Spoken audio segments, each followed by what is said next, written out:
आपको Google search कर लेना है। गूगल में जाके www.cee.ncert.gov.in सर्च कर लेना है। तो सर्च करने के बाद आपका एक पेज ओपन हो जाएगा। उस पेज में आप लॉगिन ऑप्शन को चूज़ करना। आज आप एक न्यू यूज़र हो तो आपको न्यू यूज़र वाला ऑप्शन को चूज करना है।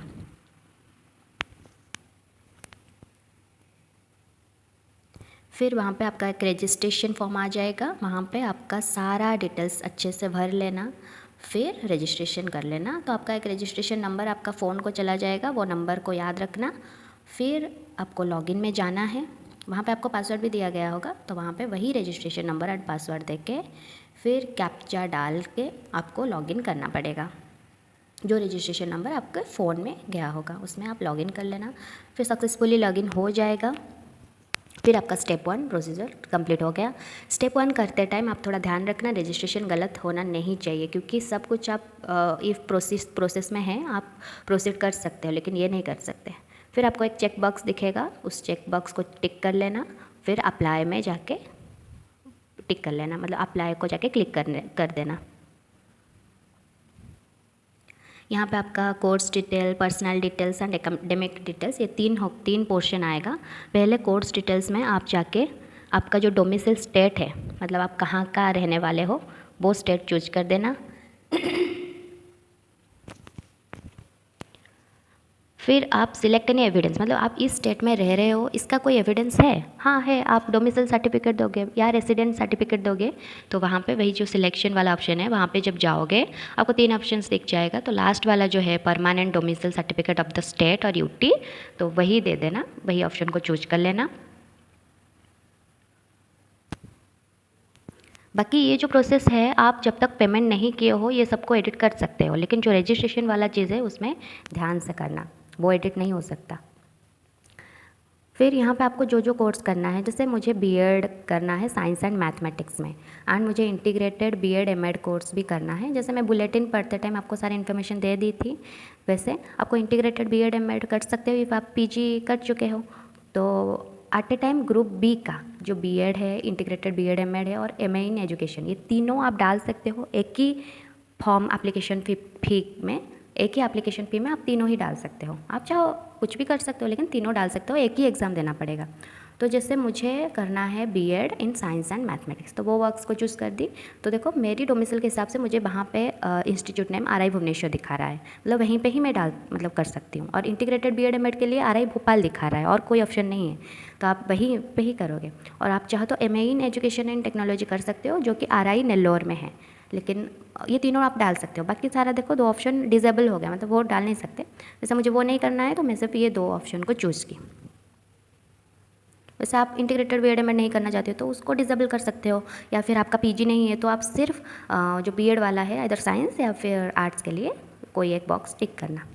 फिर आपका जो एग्ज़ाम सेंटर के लिए सिटी प्रेफरेंस 5 दिया गया है, आपको आपके हिसाब से कौन सा सिटी पहले आपको मतलब पास वाला पड़ेगा, उसको चूज करते करते करते 5 ऑप्शंस आपको फिल करना है। जैसे मैं पहला ऑप्शन दे दी भुवनेश्वर को, तो भुवनेश्वर मुझे थोड़ा पास होगा।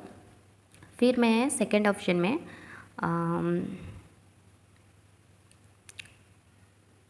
कटक है तो कटक दे दी।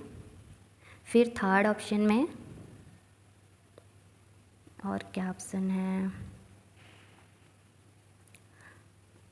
संबलपुर दे दी। और फोर्थ ऑप्शन में मैं बरहमपुर दे दी। और बाकी जो फिफ्थ ऑप्शन रहा तो उसमें और बाकी पास तो कुछ नहीं था, कोलकाता ही दे दी। तो 7 नेक्स्ट कर देना है। फिर आपको पर्सनल डिटेल्स फिल करने का आ जाएगा, मतलब सेकंड स्टेप। तो वहाँ पे आपका एप्लीकेंट नेम जो आप रजिस्ट्रेशन के टाइम में डाले होंगे वो सब आ गया होगा, डेट ऑफ बर्थ आ गया होगा। नेशनलिटी पे आपको सिलेक्ट करना है, तो नेशनलिटी पे आप जो कोई भी नेशन से हो आप उसको सिलेक्ट कर देना।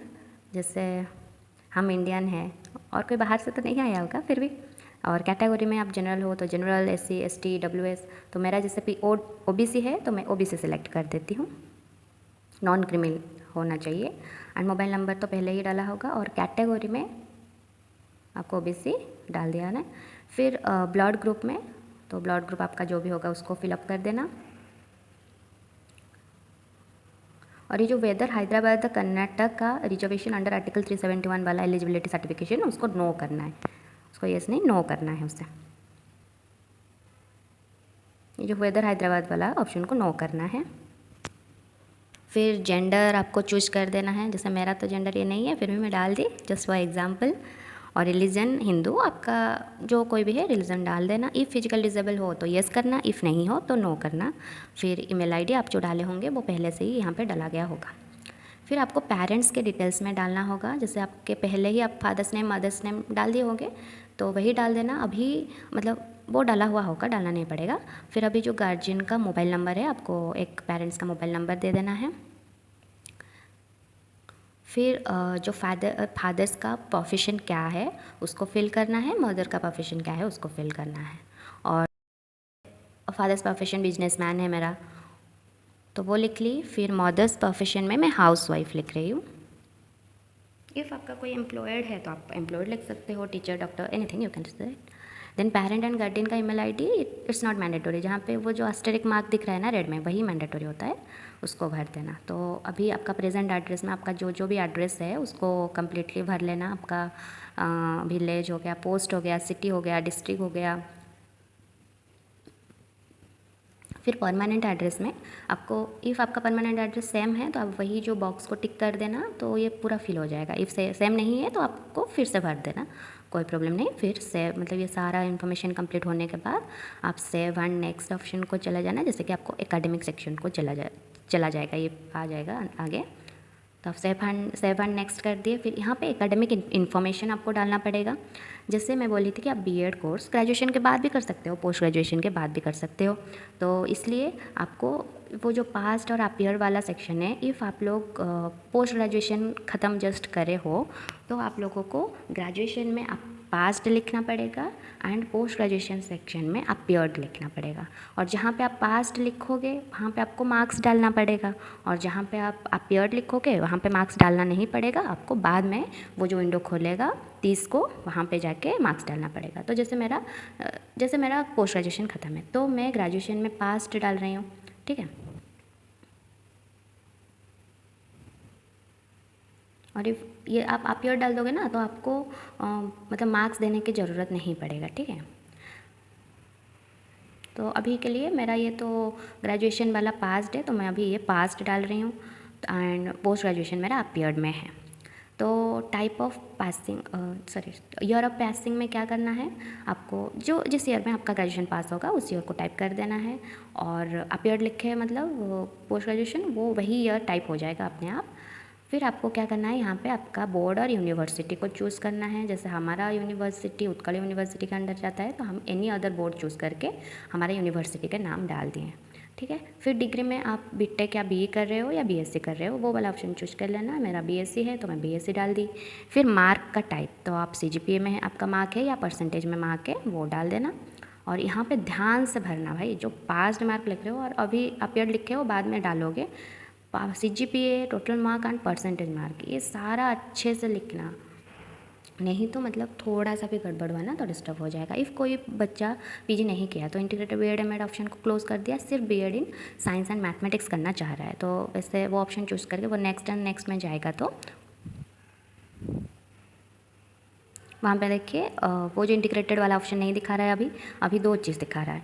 तो दो चीज़ में वो तो अभी ग्रेजुएशन करा है ना तो वो सिर्फ ग्रेजुएशन का फ्रंट में अपीयर्ड लिखेगा और बाकी जो बोर्ड एंड यूनिवर्सिटी उसको भर देगा एंड डिग्री भर देगा।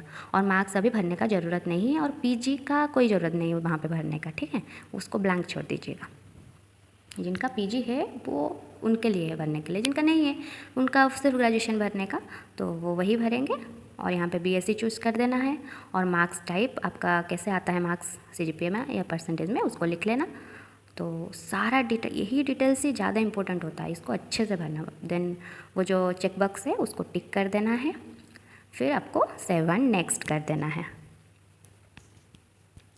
फिर आपका लास्ट सेक्शन ओपन हो जाएगा जहाँ पे आपको 3 डॉक्यूमेंट्स देना है। फर्स्ट डॉक्यूमेंट में आपका फ़ोटो रहना है, सेकंड डॉक्यूमेंट में आपका सिग्नेचर रहेगा, ठीक है, सिर्फ सिग्नेचर का फ़ोटो खींच के आपको वहाँ पे अपलोड कर देना है। जेपीजी फॉर्म में होना चाहिए जो ऑलमोस्ट 40 KB से 200 KB के बीच में होना चाहिए, ये ध्यान रखना।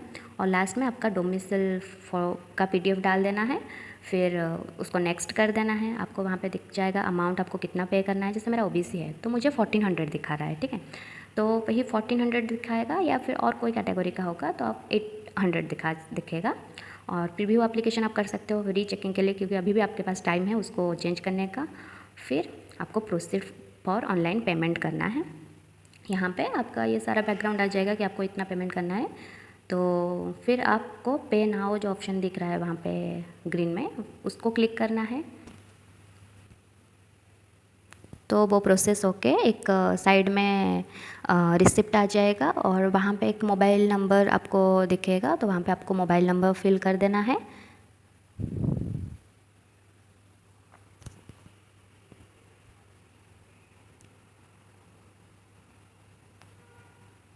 फिर इसको प्रोसीड कर देना है। यहाँ पे आपका डिटेल्स आ जाएगा, पिन कोड हो गया। फिर उसको प्रोसीड करने के बाद आपको 3 ऑप्शन दिखेगा, नेट बैंकिंग में, वॉलेट और UPI, किसी से भी आप पेमेंट कर सकते हो। जैसे मुझे अभी UPI से करना है, तो ये जो जनरेट QR है, यहाँ पे थोड़ा आप साइड में देखते हैं ना कि ट्रांजैक्शन फी भी इधर लग जाता है। तो यहाँ पे आप QR स्कैन करके 1411.80 पैसा आपको देना है। तो ये स्कैन करना है और पेमेंट करने के बाद आपका एप्लीकेशन सक्सेसफुली हो जाएगा। इफ़ आपका पेमेंट फेल हो रहा है तो बार बार मत कीजिए, 48 आवर वेट कर लीजिएगा।